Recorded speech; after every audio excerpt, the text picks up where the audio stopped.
Hello students, empirical institute के इस simplification test series में यह है टेस्ट नंबर 21 के पार्ट 2 का एक्सप्लेनेशन। यदि अभी तक आपने यह टेस्ट नहीं दिया है तो डिस्क्रिप्शन बॉक्स में दी गई लिंक पर क्लिक करके सबसे पहले टेस्ट दे दीजिए। चलिए इस वीडियो की शुरुआत करते हैं। सेकेंड पार्ट का पहला क्वेश्चन है 37 सही 1/2 में कितने 1/8 हैं। तो देखिए इस क्वेश्चन को कैसे करना है, ध्यान से समझिए। पहले तो इस मिश्रित संख्या को आप भिन्न में बदल लीजिए। 37 सही 1/2 का मतलब हो जाएगा 37 दूनी 74 और 1 75, 75 बटा में 2, यानी कि यहाँ पर कहा गया है 75 बटा 2 में कितने 1/8 हैं। तो यहाँ पर हम ये करेंगे कि 75 बटा 2 में डिवाइड कर देंगे 1/8 को। तो यहाँ से 2 से ये टोटल 4 बार कैंसिल हो जाएगा। इस प्रकार से ये हो जाएगा 75 गुणा में 4। 75 गुणा में 4 जो होता है वो होता है 300। तो इसका मतलब इसका सही आंसर होगा 300। ये एक एग्जाम में आया हुआ क्वेश्चन है जो कि नन पे था। इसका सही आंसर होगा 300। तो मैं उम्मीद करता हूँ आपको ये क्वेश्चन समझ में आया होगा। आगे बढ़ते हैं। अगला क्वेश्चन है 4b² + 1/b² is equals to 2 है, तो 8b³ + 1/b³ बराबर कितना होगा। देखिए यहाँ पर हम एक फॉर्मूले का इस्तेमाल करेंगे जो कि होगा a + b का whole square is equals to होगा a का स्क्वायर + b का स्क्वायर + 2ab, तथा दूसरे फॉर्मूले का इस्तेमाल करेंगे a + b का whole cube is equals to a का क्यूब + b का क्यूब + 3ab ब्रैकेट में a + b। ये याद रखिएगा, ये दो फॉर्मूले इसमें लगने वाले हैं। तो देखिए यहाँ पर सबसे पहले मैं क्वेश्चन को उतार लेता हूँ। कहा गया है 4b का स्क्वायर + 1/b²। यहाँ पर इस टर्म को हम सबसे पहले सॉल्व कर लेते हैं। तो ध्यान से समझिए, यहाँ पर मैं यदि ये कहूँ कि 4b² + 1/b² को मैं कुछ इस प्रकार से कन्वर्ट कर दूं कि a + b के होल स्क्वायर का फॉर्मूला बन जाए, तो मैं यहाँ पर कुछ इस प्रकार से करता हूँ कि यदि मैं a को यहाँ पर 2b मान लेता हूँ और b को यहाँ पर 1/b मान लेता हूँ, तो इस फॉर्मूले में ये वैल्यू पुट करने पर ये फॉर्मूला हो जाएगा 2b + 1/b का होल स्क्वायर। तो ये हो जाएगा a का स्क्वायर यानी कि 4b², 1/b का स्क्वायर यानी 1/b का स्क्वायर प्लस यहाँ पर हो जाएगा 2 times of 2b into 1/b।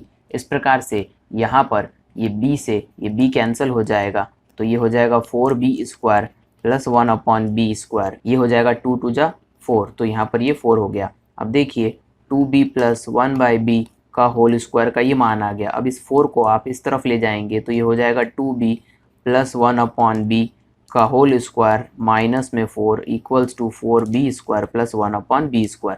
अब देखिए ये हमारे पास मान आ गया है जो कि यहाँ पर था, तो ये 4b² + 1/b² की जगह पर हम ये 2b + 1/b का होल स्क्वायर माइनस 4 रख सकते हैं।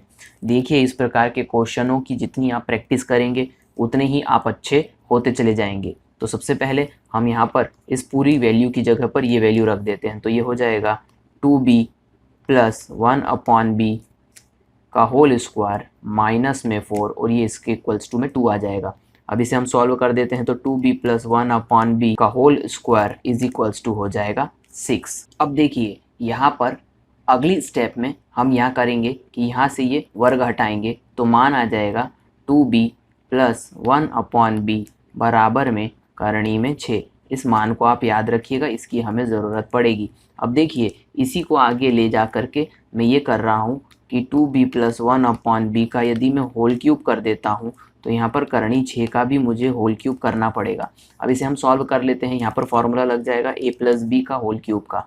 तो ये हो जाएगा जहाँ पर a और b का मान यहाँ पर मैंने पता कर लिया, तो a का मान मैं यहाँ सीधे रख रहा हूँ, a का क्यूब यानी 8b का क्यूब और b यानी 1/b का क्यूब।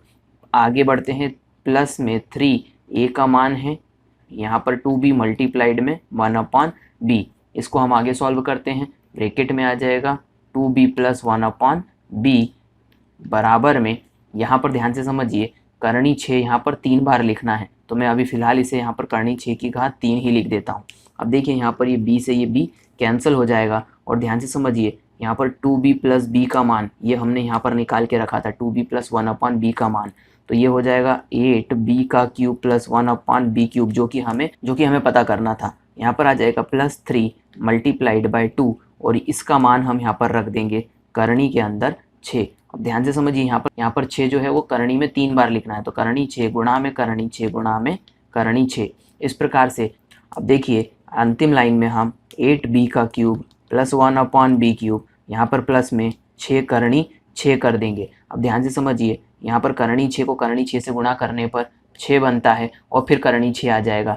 इन दोनों को जब हम कैंसिल कर देंगे तो यहाँ पर इस तरफ जो मान बचेगा वो 0 बचेगा। इसका मतलब इसका सही जो आंसर होगा वह होगा 0।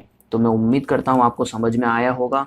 ऑप्शन ए इसका आंसर होगा। ये क्वेश्चन लेंथी ही जाते हैं और इनकी आपको प्रैक्टिस इसी प्रकार से करनी होगी। आगे बढ़ते हैं, अगला क्वेश्चन करते हैं। देखिए अगला क्वेश्चन कुछ इस प्रकार है कि यहाँ पर ये इक्वेशन दी गई है और इसका हमें मान निकालना है। तो यहाँ पर हम ये करेंगे कि यहाँ पर 0.21 0.21 0.21 आप देख सकते हैं, तो यहाँ पर हम a बराबर में 0.21 ले लेते हैं और यही वैल्यू आपको बाद में दिख रही है। जो दशमलव है यहाँ पर एक अंक पहले है, तो हम यहाँ पर ये मान लेते हैं कि b बराबर में 0.021 है।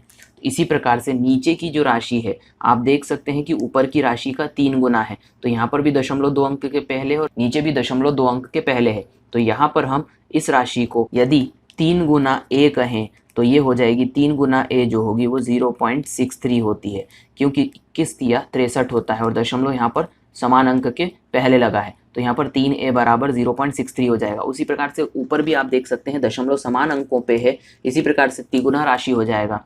तो यहाँ पर हम कहेंगे 3b बराबर में 0.063। अब जो है इसे हम सॉल्व कर लेते हैं, तो ऊपर की तरफ a और a आ जाएगा जो कि हो जाएगा a क्यूब, बाद में होगा b क्यूब और बटे में नीचे की तरफ हमने इसे 3a माना था, तो यहाँ पर 3a और उसका लग जाएगा होल क्यूब, क्योंकि यहाँ पर ये 3 बार गुणा हो रहा है, प्लस में यहाँ पर हो जाएगा 3b का होल क्यूब। अब इसे हम सॉल्व कर देते हैं, तो यहाँ पर आ जाएगा a cube plus b cube upon में यहाँ पर आ जाएगा 27a cube plus 27b cube. अब इस प्रकार से इसे हम सॉल्व करेंगे तो a cube plus b cube divided by 27 आप कॉमन ले लीजिए, a cube plus b cube यहाँ पर रह जाएगा। अब ये ऊपर की राशि से नीचे की राशि पूरी कैंसिल हो गई, तो इसका आंसर आएगा 1/27 जो कि ऑप्शन सी पे दिया गया है। आगे बढ़ते हैं अगला क्वेश्चन पर। अगला क्वेश्चन है, वह छोटी से छोटी संख्या कौन सी है जिसे 5, 6, 8, 9, 12 से भाग देने पर प्रत्येक दशा में 1 परंतु 13 से भाग देने पर शेषफल 0 बचता है। इस प्रकार के क्वेश्चन कैसे करने हैं मैं आपको बता देता हूँ। ध्यान से समझिए, जिन भी संख्याओं से भाग देने को कहा गया है सबसे पहले आप उन संख्याओं का एलसीएम निकाल लीजिए। तो यहाँ पर सबसे पहले हम एलसीएम निकाल लेते हैं। 2 से डिवाइड कर देंगे तो ये 3 बार, ये 4 बार, ये 6 बार डिवाइड हो जाएगा।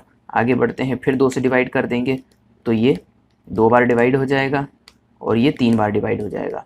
आगे फिर हम इसे 3 से डिवाइड कर देते हैं। मैं अभाज्य संख्याओं को ही सीधे सीधे ले रहा हूँ। यहाँ पर 5 वैसा का वैसा आ जाएगा, 3 एकम 3, यहाँ पर 2, 3 तिया 9 और 3 एकम 3। अब मैं इसे आगे सॉल्व नहीं कर रहा हूँ, इसीलिए मैंने सीधे 3 से विभाजित कर दिया था, क्योंकि नीचे तीनों ही जो है अभाज्य संख्याएं बच गई हैं, 5, 2 और 3। इसे हमें फिर से यहीं पर लिखना पड़ेगा, उससे बेहतर है यहीं पर हम इसे गुणा कर देते हैं। 5 दूनी 10, यहाँ पर 2 दूनी 4, 4 तिया 12 और बच गया 12 तिया 36।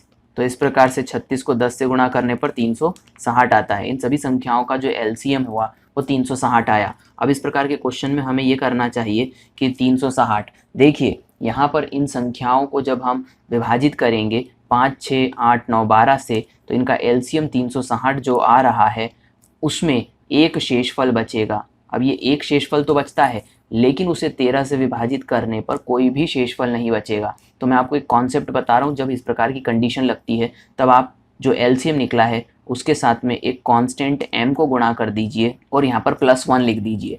देखिए यदि ये क्वेश्चन सिर्फ यहीं तक कंप्लीट होता कि दशा में एक शेषफल बचता है तो आप इस 360 में सीधे 1 को जोड़ करके आंसर निकाल लेते, लेकिन जब भी दूसरी कंडीशन लगती है 13 से भाग देने पर शेषफल 0 बचता है, तब आप इस कंडीशन को लगाइएगा कि एलसीएम के साथ एक कांस्टेंट m को गुणा कर दीजिए।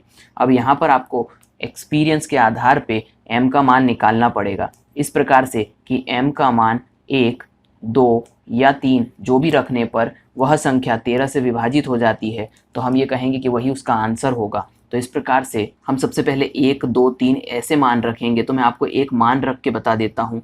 यदि मैं m का मान 1 लेता हूँ तो 360 धन 1 ये हो जाएगा 361। जब आप इसे 13 से विभाजित करना चाहेंगे तो यहाँ पर 13 दूनी 26, बच गया 10 यानी कि यहाँ पर बचेगा 101। 101 13 से विभाजित नहीं होता, इसका मतलब कि यहाँ पर पूर्ण विभाज्य 13 361 को नहीं कर रहा है। इसी प्रकार से आप मान लेते चले जाइएगा। इस क्वेश्चन के लिए मैं आपको बता देता हूँ, इस क्वेश्चन के लिए मान जो है वो m का 10 होगा।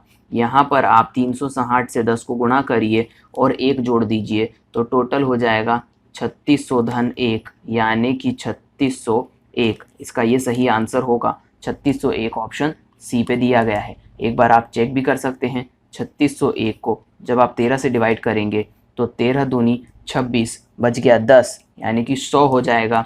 13 सत्ते 91 और फिर 9 बचने पर 13 सत्ते 91 यानी कुल 277 बार ये भाग जा रहा है और शेषफल 0 है। तो इसका मतलब यही इसका सही आंसर होगा। मैं उम्मीद करता हूं कि इस वीडियो में बताए गए सभी क्वेश्चन आपको समझ में आए होंगे। यदि आपको किसी भी प्रकार के क्वेश्चन में कोई समस्या होती है तो आप कमेंट बॉक्स में ज़रूर लिखिए, हम उसे और बेहतर तरीके से समझाने की कोशिश करेंगे। इस वीडियो को देखने के लिए थैंक यू।